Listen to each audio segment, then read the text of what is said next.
You know what's fun? People still going on and on about harassment done by 2 streamers for streaming Hogwarts Legacy. Because you know that came out at the start of fucking February. So we're going to watch a video about it. Hey guys, hope you're having a great start to your week. I guess we're revisiting a slightly old topic, Hogwarts Legacy and VTubers, because Twitter decided to bring it up again. They're still upset at the VTubers, apparently. Okay. Let's take a look. Before we do, one more thing, if I may so humbly ask that you consider liking the video. This will probably be a shorter segment. Sometimes those don't pop off as much as the longer ones do. I'll consider it depending on your framing of the subject, because I certainly have thouts about it. Days. It is what it is. YouTube has ebbs and flows, but I appreciate your support. Alright, today's news starts out with this tweet reading, "Here's something positive, Jacksepticeye calling out Matt Walsh." Based. I like Jacksepticeye. I don't like Matt Walsh. So we've got Matt Walsh's tweet here, and we've also got Jacksepticeye's response. The number of kids whose identity as LGBT, especially trans and bisexual, has absolutely skyrocketed. If you think this is a natural or organic development, you're deluded. The media, Hollywood, and the school system actively recruit children into the LGBT ranks. It's called progress. People are more comfortable being who they truly are as society heads in the right direction. And apparently this exchange happening over 2 years ago, back on the 24th of February, 2021. Okay. What does this have to do with VTubers and Hogwarts Legacy? Bro, you know this guy? You're gonna cry? Yeah, this is the first video I'm watching of theirs. The reality is, both things are actually true. Unfortunately, yes, powerful people like to manipulate kids. It's a disturbing fact. Conversely, however, it is also a fact that public acceptance for LGBT-related topics has increased, and as such, you will also see more people publicly identifying as LGBT for those reasons. Therefore, Yeah. if both things are true, the question should really... But they're not... Matt Walsh didn't say something true. Well, the skyrocketing, true. If you think this is natural or organic development, you're deluded. Not true. The media, Hollywood, and school system actively recruit children into the LGBT ranks. Not true. What those do is let people know, hey, gay people exist, trans people exist. You can be these things. It's part of life. And by doing that, we're indoctrinating people. We're recruiting kids into the LGBT ranks. I do have a question. What's the problem with more gay people? What's the problem with more trans people? Unless you have some kind of, underlying narrative you want to push. Unfortunately, yes, powerful people like to manipulate kids. It's a disturbing fact. Conversely, however, yeah, a lot of people like to push reactionary narratives on kids. It is also a fact that public acceptance for LGBT-related topics has increased, and as such, you will also see more people publicly identifying as LGBT for those reasons.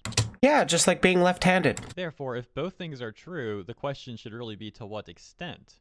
But enough of that, let's get back to the news. So we had that take that we just went over, that was made on March 14th, 2023, talking about that stuff from 2021. What does this have to do? Another tweet talking about VTubers. This one with over 14,000 likes. Hogwarts Legacy. Markiplier looking into selling binders. Oh, Markiplier, that's why it's about VTubers. Jacksepticeye standing up to an actual fascist. Joe Cat raising funds for a trans charity.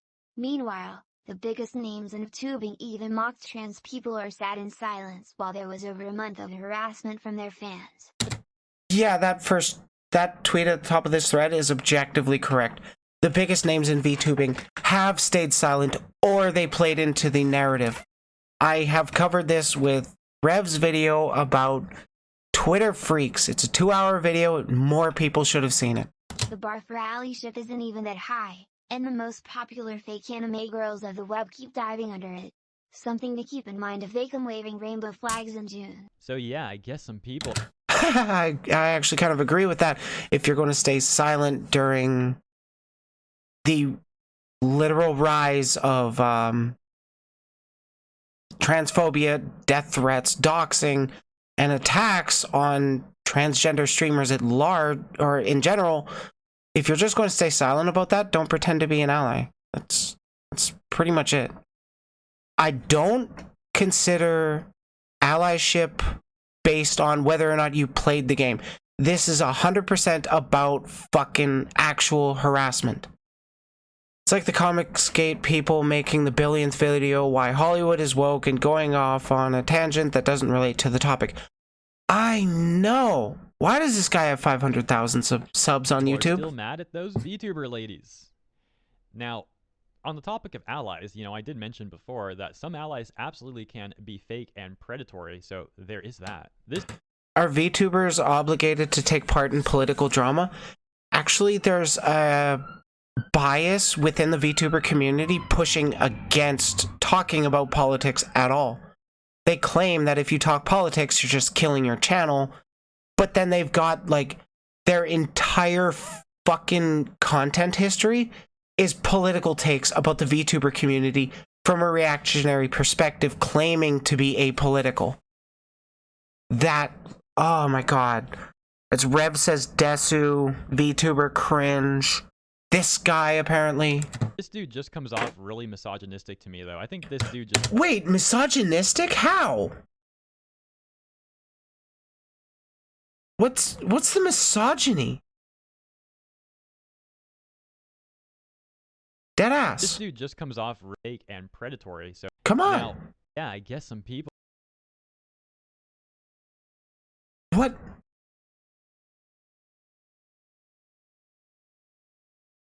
Hero? What's misogynistic? People are still mad at those VTuber ladies.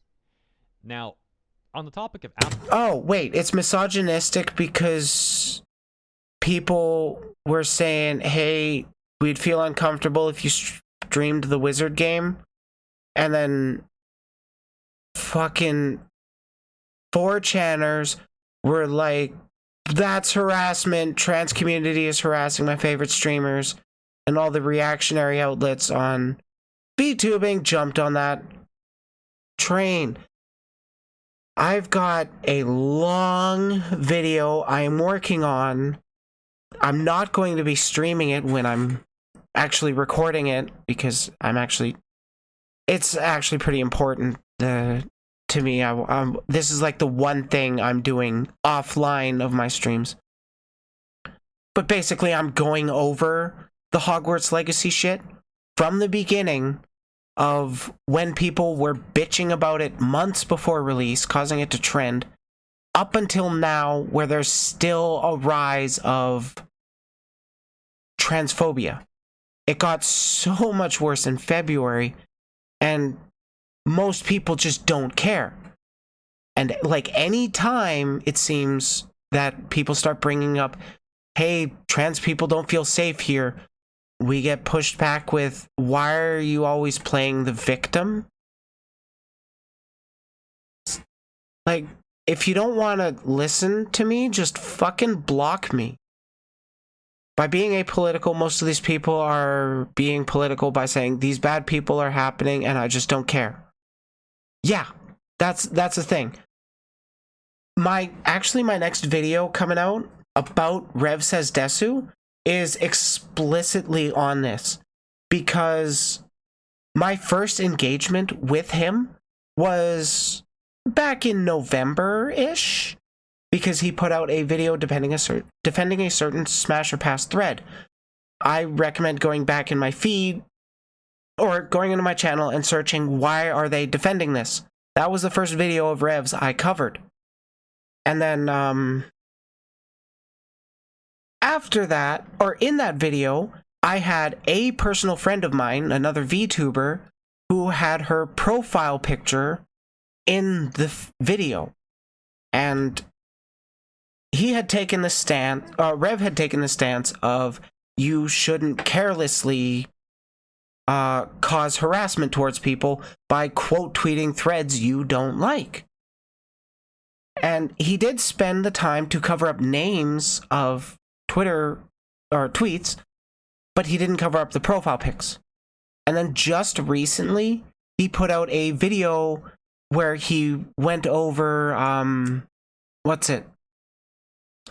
he went over a VTuber hot takes thread, and guess who got highlighted, or guess whose tweet he responded to? Yeah, me. I was in his video. My name, or my account handle, the the picture. One second. Rev says Desu.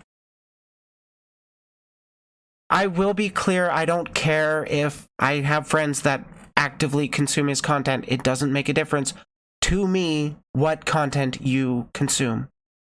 Just a chat. Hey, Specky! It doesn't matter to me who you follow, whose content you're engaging with. What matters to me is the political prescriptions you're putting out. Whether or not you realize you're putting them out or not.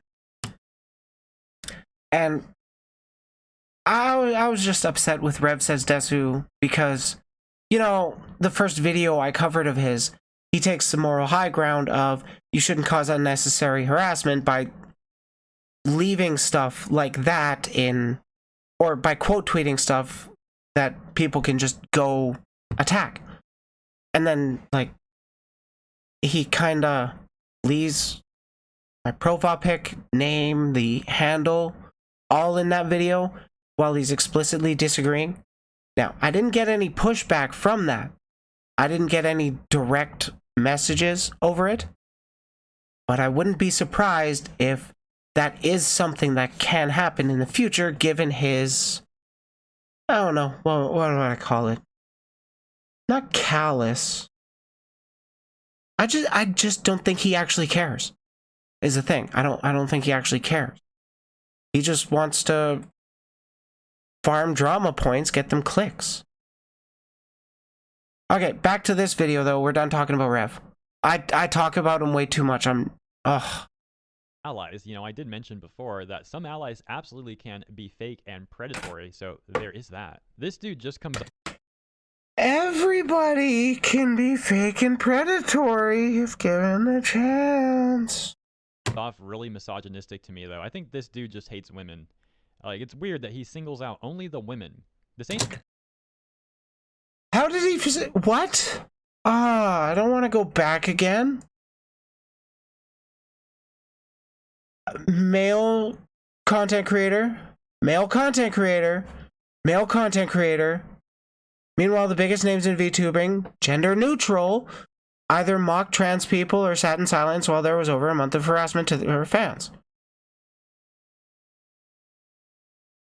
Bar for allyship isn't even that high. The most popular fake anime girls of the web.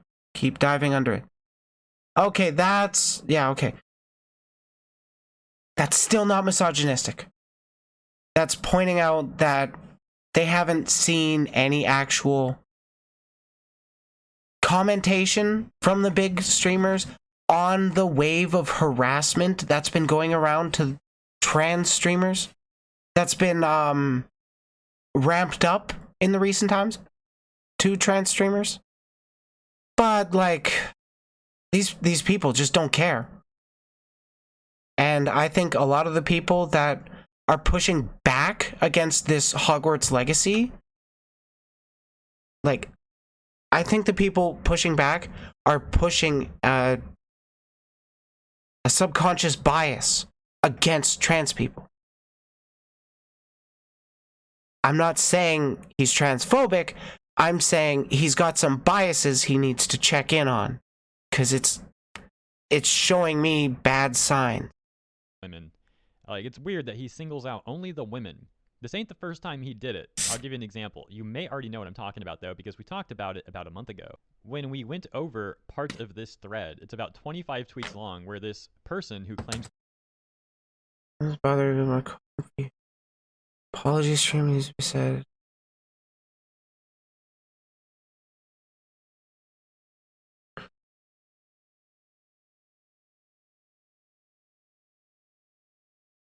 to be a cis white man, by the way. Yeah. complains about white women. And like I said, he goes off for like 25 tweets long complaining about women like this and complaining about Silvervale, etc., etc. Now, Okay, to are be you fair, gonna... he does. Question, are you gonna be applying any sort of critical thinking to this? Or are you just going to be pushing your biases? Let's find out. Cite white woman tears, which is actually a thing. It is a trope. It Particularly, is. you'll notice this, for example, in the Karen type videos. So I'm not saying dude is completely wrong in everything he's saying. It's not my point. My point is, it's just odd to me that this dude has such a hyper focus on criticizing specifically women. That is a bit odd to me. Now, Who were the big streamers involved in the Hogwarts Legacy discourse? I'll give you a hint. Silvervale, Pick-a-Me, Girlfriend Reacts. Hasanabe would have been one of the big streamers involved in it, but he got convinced out of doing it by his community. Because, you know, he listened to what they had to say. They said they would feel uncomfortable if he did it, and he was like, okay, I won't play it. now, to be fair, I haven't gone and like went through this dude's post history online. Maybe that's not the case. You haven't gone through this dude's post history, you're just going to post some big threads, not go into it, and then paint a narrative without actually explaining it. Is Hogwarts game really that big trouble for trans people? No, that's the thing. There was people that, from my understanding, I haven't gone into every little bit of detail. I have done some research, or I've done a fair amount of research into Pick-a-Me, and I think Pick-a-Me is innocent in this. But there was a lot of people saying, if you stream Hogwarts Legacy, you are supporting transphobia because you're supporting a transphobic artist who is saying that any profit she receives directly from Harry Potter is going towards her anti-trans stuff, and it's like a lot of it is virtue signaling shit that she was going to do anyways. And Hogwarts Legacy wasn't even going to be a big impact of her wealth for Harry Potter. She got a lot more money from other stuff rather than the game itself. It was basically kind of a lot of people were like, we just want to be able to feel comfortable in your communities, and we wouldn't feel comfortable if you stream the Harry Potter game. And then that was said to Silvervale. My understanding is that Silvervale saw that from her community, that people wouldn't feel comfortable in her community if she streamed a childhood favorite game. Or like a game based on one of her childhood favorite fandoms. And she took that a little personally, she got emotional, and said something that, I'm going to be honest, I get the feeling that it was kind of said offhand, and then has just been co-opted by far-right actors to push the narrative against trans people. It's the Twitter freaks thing.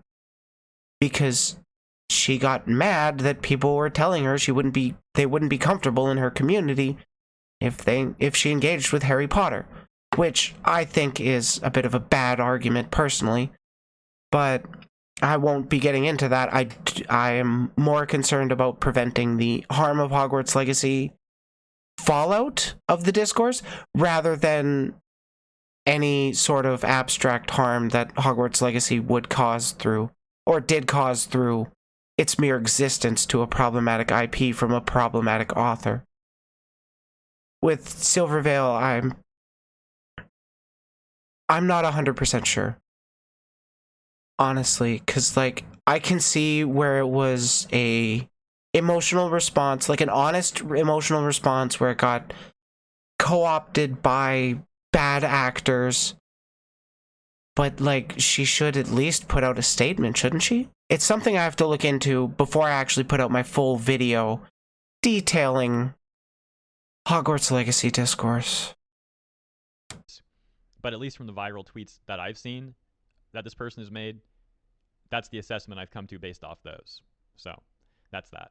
It also reminds me of something I Okay. said near the very beginning of the Hogwarts Legacy situation. Oh, what'd When you in the say? segment I mentioned how it looked like, based off the data we had, most of the people being targeted were women. Like, they were upset at Girlfriend Reviews, at Peek Me, at Silvervale, and other women they were targeting as well. Hey, the three I mentioned. It wasn't really, there wasn't a whole lot of male streamers that were super big on streaming the funny wizard game. At least not the big ones. Hasanabi is probably the biggest one I know of that wanted to, or that considered streaming it, not because he even cares about Harry Potter, but because it was going to be a popular game, people are going to want to see it, and he could have used that as an excuse to, I don't know, raise money for a trans charity while pushing pro-trans arguments to people that want to see the funny wizard game and don't really engage with the always on Twitter types. And largely, they didn't care about things that men were saying, even if it was like the exact same take. So that was really odd, and I pointed that out. I think there's a chance that Silvervale actually watched my video, because after I made that take, she said very similar on her stream. Now, perhaps her and I were just on the same train of thought. That's totally possible too. Either way, interesting stuff. So Who in knows? conclusion for this segment, I guess people want to bring up the Hogwarts Legacy stuff some more. Alrighty then, we'll leave it at that. I personally would just love to see people getting along and enjoying video games and having fun and all that. I mean, it would be more likely for people to have fun and enjoy video games if you didn't, try to divide communities by spreading this kind of narrativization. The thing is, he is only going subtly into the narratives without any explanation of why he thinks this, which makes me think you're right that he doesn't give a crap about finer details. Yeah, I do think, especially that it's like a 4-minute video, he's intentionally leaving out those details. Just this one video, I think he is, he's definitely smarter than Curry Ringy, the VTuber cringe I covered. Holy shit, that guy's an idiot. I would love to talk to them on stream, but I don't think they'll talk to me. They're a big coward. But yeah, Hero, hey, if you don't want people still talking about Hogwarts Legacy, maybe shut the fuck up about it. He dropped watching Hero Hey long ago because he's just he's just milking some meaningless internet drama. Yeah, that's the vibe I got from this video. It's literally about the drama. And I mean, that's what Rev Says Desu is as well. He's drama channel. And same with Curry Ringy, drama channel. And like, I'm a drama channel. I don't have problems with drama channels. I have problems with drama channels that don't fucking actually engage with critical thinking or actually trying to see the other side's solutions or points of view. That's what we gotta do. Especially with this solidarity arc going, we gotta get understanding of their point of view so we can try to help them betterize it, I guess. That was a thing. Hey, Hero, hey, if you want to chat, my DMs are open.